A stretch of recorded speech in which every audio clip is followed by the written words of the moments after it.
Chapitre 5. La Roussotte. Là-bas, derrière, en bordure des bois, s'éleva soudain un concert de cris et de gueulements à en réveiller toutes les chouettes des alentours. Tous se retournèrent d'un bloc, les jambes déjà prêtes à mouliner dans l'autre sens, sûrs de voir le monstre fracasser buissons et murets pour ne faire d'eux qu'une bouchée. Mais, pour tout compte de monstre, ils ne découvrirent qu'un tas gesticulant d'adolescents et de gamins, fort occupés à distribuer coups et cris en veux-tu, en voilà, à une forme cachée. Et de crier à s'en fêler le gosier. C'est elle, la sorcière! C'te fille à diable qui a fait venir la malbeste! Tu voulais nous endiabler, hein, la roussotte! Le père Georges réagit le premier. Élevant la voix qu'il avait formidable, il tonitruha, tout de colère et d'indignation. Vous, là-bas, arrêtez tout de suite de persécuter cet enfant! Mais, soit que les coupables aient été trop occupés à distribuer leur malfaisance pour entendre, soit qu'ils aient décidé de passer outre, la mêlée continua. Louis, aussitôt suivi de Séverin, s'élança vers le groupe.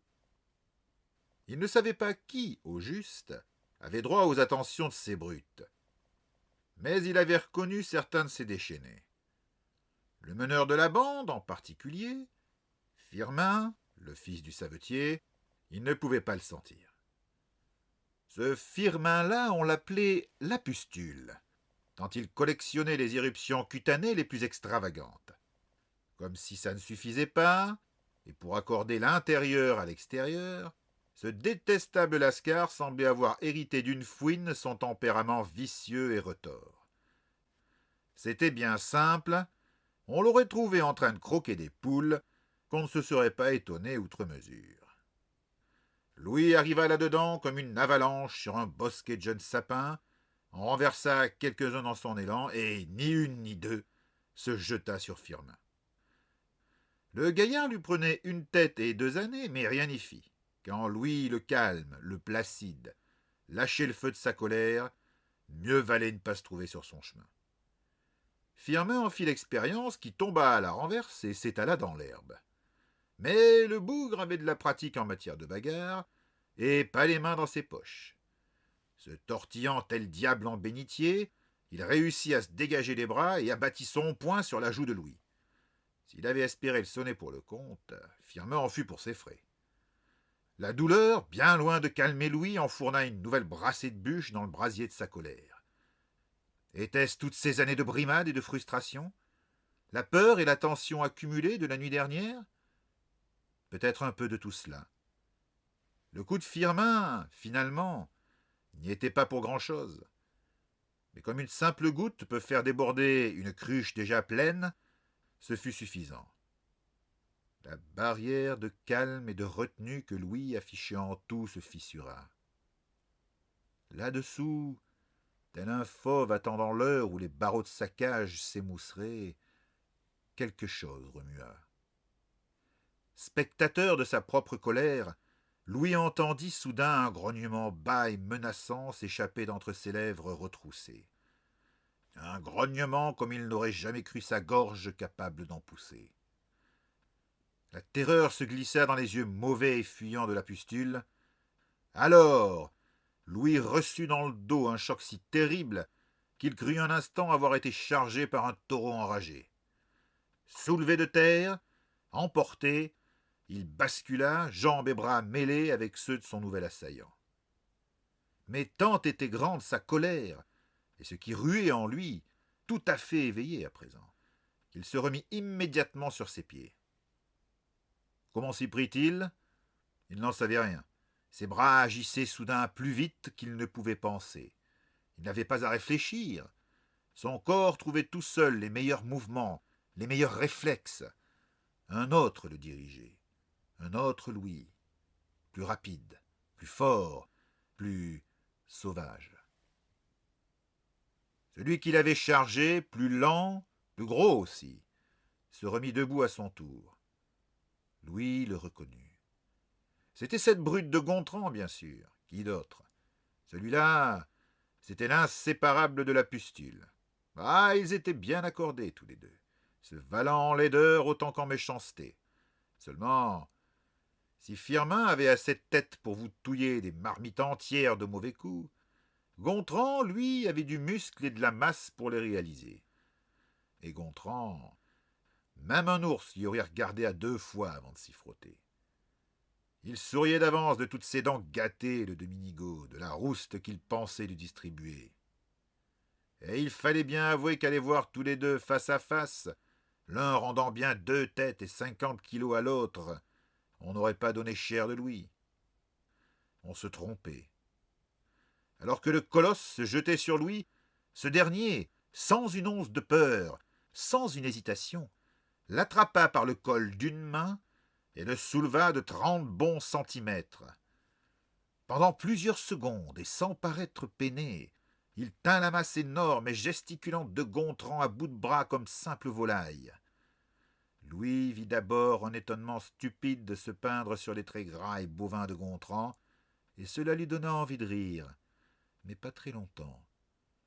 Il ne sut pas ce que vit soudain le gros vaurien en le regardant, mais la suée de terreur qui lui couvrit le visage lui fit peur à lui aussi.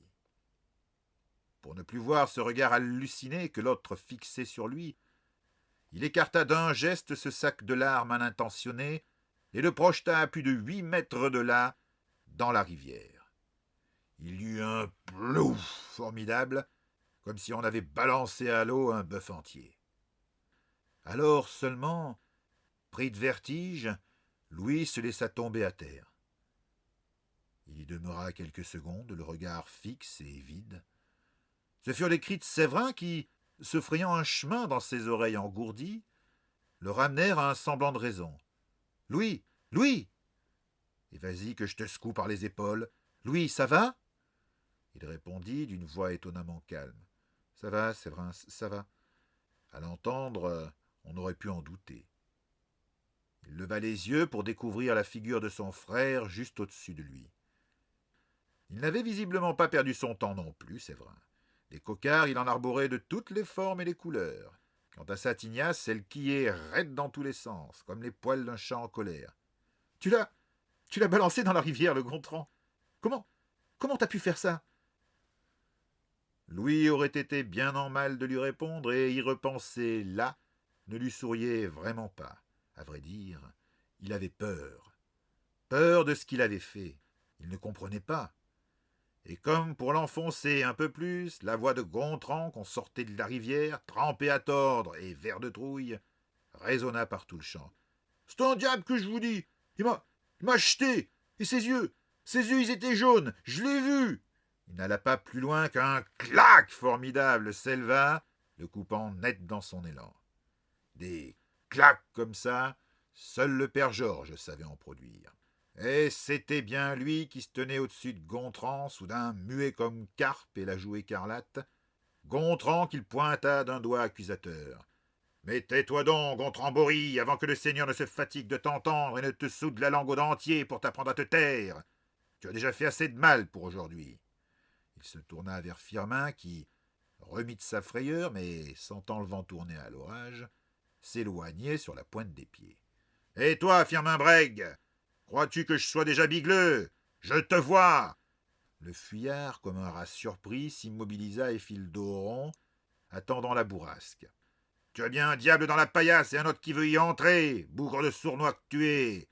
Tu uses ma patience et celle de Jésus, et pourtant, Dieu sait qu'il en a. » Désignant la forme frêle et crottée qui se recroquevillait sur l'herbe, petit tas de tissu chiffonné couronné d'un panache flamboyant d'écureuils roux, il accusa. « Il t'en faut donc à toi du courage pour t'en prendre à une pauvre fille sans défense. » L'autre, le regard fuyant, siffla, venimeux. « C'est une sorcière, la Roussotte, tout le monde le sait. Elle vit dans les bois avec la vieille. C'est une goupille du diable. » Il est des paroles que l'on regrette. Le Firmin, celles-là, il dut rudement les regretter. En moins de temps qu'il n'en faut pour le dire, le père Georges l'avait rejoint et lui avait agrippé l'oreille avec une belle vigueur. « Et toi, Firmin, qui viens dans la maison de Dieu boire le vin de messe, j'y userai 3 balais à vouloir te chasser le malin du corps, et pour rien qui plus est. » Il devait tenir ferme, le père Georges. car le visage de Firmin passa du blême au rouge en quelques secondes. « Mais vous allez faire pénitence, toi et tes bonariens de compagnons. Demain des matines, je vous veux à l'église. Dieu a besoin de bras pour nettoyer sa maison, et les vôtres feront bien l'affaire. Et vous avez intérêt de venir, autrement je viens vous chercher par le fond du pantalon jusque dans votre lit. » Il lâcha soudain sa prise frétillante et termina. « Et maintenant, filez !» Ils ne se firent pas prier et détalèrent sans demander leur reste. Le spectacle en était fort réjouissant, surtout pour ceux, et ils étaient nombreux, qui avaient eu à subir un jour ou l'autre la malveillance de ceux-là. Mais Louis n'avait plus Dieu pour eux. Il fixait ce petit bout de femme coiffé de roux qui sera crapoté là-bas dans la terre piétinée. La Roussotte, il ne la connaissait que de loin et encore du coin de l'œil. C'est qu'on lui prêtait mauvaise réputation à la drôlesse dans le village. Quand d'aventure elle venait par ici pour acheter un peu de fromage ou quelques autres produits, on la servait du bout des doigts et on la chassait aussitôt, à croire qu'elle trimballait avec elle poux et peste. On n'osait cependant pas trop la rabrouer ou être vraiment désagréable. C'est qu'on la disait souffrer, la garcelette, capable de vous tourner des coups à diable. Qu'une vache crève en vélant et c'était un coup de la Roussotte, ou pire encore, de la vieille qui lui servait de tutrice en maléfice et avec qui elle habitait, là-bas, dans les bois. Celle-là, on ne prononçait jamais son nom, mais on lui en avait trouvé un autre, la sorcière. Par contre, qu'un mâle ou un autre vienne à vous mordiller, qu'un tel se sente des faiblesses dans le lit conjugal, ou une telle à faire gosse, et on allait en cachette trouver la Roussotte et sa préceptrice. Louis l'avait toujours imaginé, pour le portrait qu'on lui en faisait, laide à souhait, et la face cloquée par quelque affreuse verrue propre à celle de sa profession. Mais quand enfin il se leva pour s'approcher d'elle, et s'inquiéter de son état, il trouva, perdu entre boucles de flammes et robes tachées, un minois joli autant qu'étonnant, qu'aucune imperfection ne venait navrer. À la voir ainsi, caché dans sa toison rousse comme un petit animal blessé, il se sentit un élan de tendresse et de douceur comme jamais fille ne lui en avait levé. Était-ce cette bizarre fraternité qu'il se sentait soudain, lui, étranger à sa propre famille, avec cette diablesse-là rejetée par les autres? Il ne savait pas, mais la seule envie qui le traversa fut de la prendre dans ses bras pour la protéger et la réconforter. Cela ne dura qu'un instant. Elle ouvrit les yeux. Ils étaient beaux, eux aussi, à leur manière, mais contribuaient à la mettre à part des autres. Long et un peu relevé, ils lui donnaient un charme mystérieux, un air d'ailleurs. Eux aussi, bruns ou ambrés selon la lumière, semblaient flamber comme sa chevelure, mais ils étaient loin d'être amicaux, partagés entre crainte et sauvagerie. Elle se redressa d'une secousse, ramassant autour d'elle sa robe crottée, et siffla, telle une vipère en colère. « Ne t'approche pas, ou je te noue les aiguillettes tellement serrées que tu ne trouveras jamais femme. » À voir cette flambée de frousse et de colère qui lui grondait dans les prunelles, Louis l'en aurait presque cru et se serait fendu d'un bon signe de croix pour conjurer le mauvais œil. Mais ce ne fut pas nécessaire. De derrière son épaule leur parvint soudain la voix du père Georges, apaisante et douce comme celle du Seigneur lui-même. « Du calme, Margot, du calme. Louis ne pensait pas à mal. En fait, c'est même lui qui est venu à ton secours, avec son frère. Il t'en sauvait de ces brutes. Laisse donc un peu le malin à ses affaires. » L'apprentie sorcière tourna alors la tête vers le grand curé. Tout à diable qu'elle était, elle aurait dû fuir ce commis du bon Dieu. Mais au grand étonnement de Louis, elle se jeta à ses genoux et vint se serrer contre sa bure râpeuse, en étouffant un sanglot. Cela ne dura cependant qu'un instant, un bref instant, alors que le père Georges, avec une tendresse bourrue, lui plus fort en gueule qu'en douceur, caressait sa tignasse rouquine en un geste d'apaisement. Et c'était bien un curieux spectacle que de voir ce colosse grisonnant, tout dévoué à celui d'en haut, et cette jeunette rousse de poil à coquiner à celui d'en bas, se serrer l'un contre l'autre. Nul doute que leurs patrons respectifs devaient en faire une maladie. Mais Louis n'eut pas trop le temps de se poser de questions. Attrapant la Roussotte par les épaules, et l'écartant un peu de lui, le père Georges lui demanda, rendant sa voix aussi douce que possible. « Où allais-tu, Margot, quand ces brutes t'ont attaqué ?» La jeune rouquine, d'une voix étonnamment ferme, qui força l'admiration de Louis, répondit. Je rentrais chez moi. J'étais venu faire quelques achats. En effet, Louis remarqua le panier renversé qui gisait dans l'herbe, à quelques pas de là. Il dégorgeait quelques entrailles de gâteau au miel, de beurre et de laine. Ce n'était pas vraiment ce qu'on se serait attendu à trouver dans un nécessaire à maléfice. Pris d'une subite impulsion, il avança jusqu'au panier, en ramassa le contenu, puis se retourna pour ramener le tout à sa propriétaire. Juste à temps pour entendre le père Georges prononcer, sur un ton d'encouragement. « Entre chez toi, Margot. Tu peux marcher, tu es sûr ?» Il y eut un vague assentiment. « Et surtout transmets mes amitiés à ta grand-mère. Allez, va. Et tâche de ne pas te laisser aller à la rancune, pouvoir mal utilisé et œuvre du diable. » Ce fut tout. En 3 pas, et après un bref « merci », la Roussotte vint se planter devant Louis et tendit la main pour réclamer son bien. C'est qu'elle avait fière allure, la goupille, toute crottée qu'elle était. Droite comme un i, elle le défiait du regard, avec cette assurance insupportable propre aux filles qui paraissent toujours en savoir plus que vous. Un instant, alors qu'elle lui plantait les petits brasiers de ses yeux fauves en pleine figure, il se sentit idiot, avec ce panier de provisions dont il ne savait que faire en bout de bras. N'y tenant plus, et alors que le silence s'éternisait, il lui tendit enfin son panier en se raclant la gorge, avant de réciter, se traitant intérieurement de nigaud. « Tiens, je te rends tes affaires. » Elle le fit attendre 2 secondes de plus, le bras levé. Enfin, lui plongeant dans les yeux un regard à vous reluquer jusqu'au fond du crâne, elle lui lança. « Tu as décidément une drôle d'allure pour un chevalier servant. » Louis, vif à prendre la mouche, surtout face à une fille, et devant les autres gosses du village, lui aurait bien renvoyé quelques bordées de vacherie à cette ingrate, mais elle ne lui en laissa pas le temps. Elle reprit, comme ennuyée. « Il faut toujours payer ses dettes. J'en ai une envers toi. Alors, sache ceci, ce sera un acompte. » Louis n'aimait pas le tour que prenaient les choses, mais se sentait curieusement incapable de les arrêter. Il ne pouvait qu'écouter. Écouter. Ce fut d'une voix curieuse, presque absente, les yeux pratiquement révulsés, qu'elle professa. « Tu vas devoir franchir de grandes épreuves, Louis.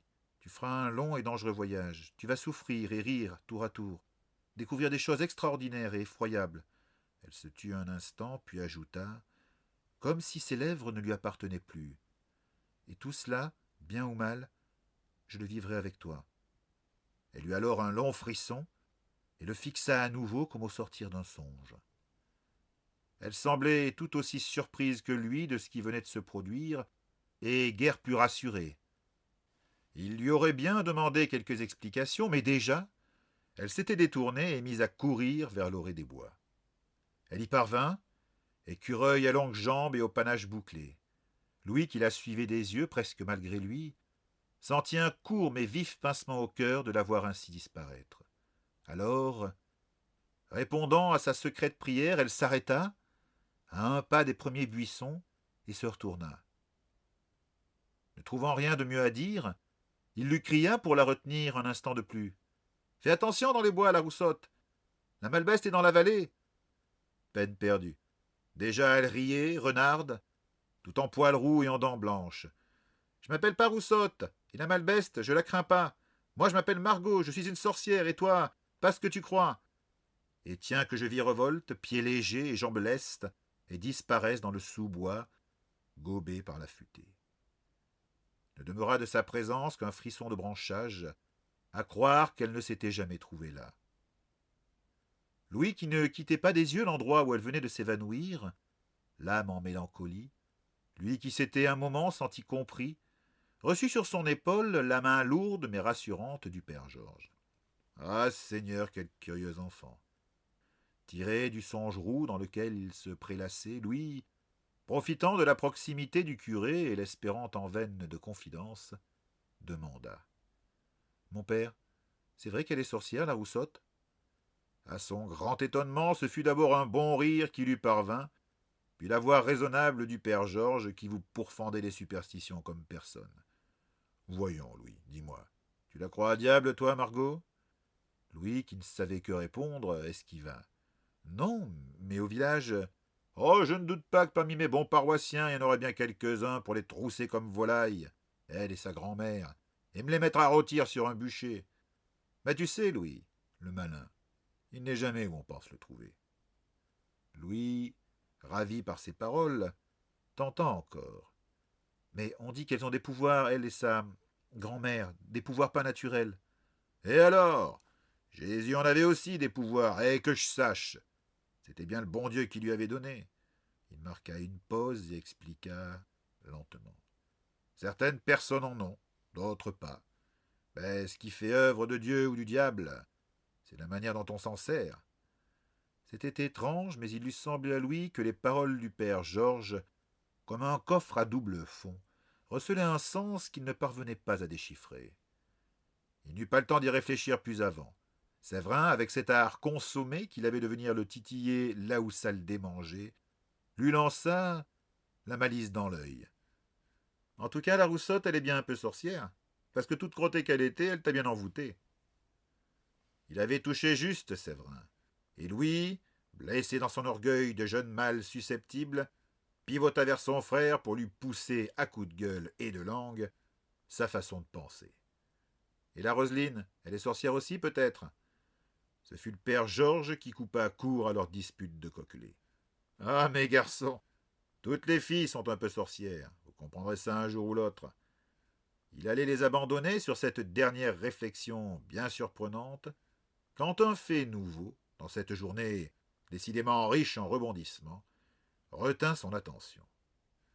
Là-bas, où les dernières maisons du village se racrapotaient dans l'herbe cuite au gel de la nuit, où le chemin paraissait entre rivière et montagne, s'élevait un concert de cris joyeux. Suivant le regard du grand prêtre, Louis et Séverin tournèrent la tête en direction de ce chœur chantant qui venait un peu égayer l'atmosphère de veillée d'armes qui avait enveloppé Mondaille. Ce fut pour découvrir, cahotant sur les ornières et les pierres vicieuses à vous briser les pattes des chevaux trop confiants, la forme trapue et sautillante d'une carriole. Ce n'était pas celle d'un gars du pays. Ses roues étaient trop belles pour être de par ici.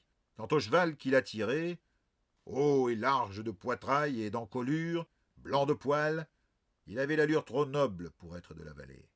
Ici, les travaux des champs et les pâturages trop maigres vous transformaient un étalon en carne en moins de temps qu'il n'en fallait pour le dire. Et puis, cette carriote-là, pansue, débordante de denrées qu'on imaginait sans peine colorée et tintinabulante, elle avait un air de fête qui n'appartenait qu'à elle. Cet attelage, tous les gamins du village le connaissaient et guettaient son arrivée chaque mois, comme si le bon Dieu lui-même était venu se perdre en ce bout du monde. Séverin s'écria, ravi. « C'est Thierry !» Et les deux frères se mirent eux aussi à courir vers le village.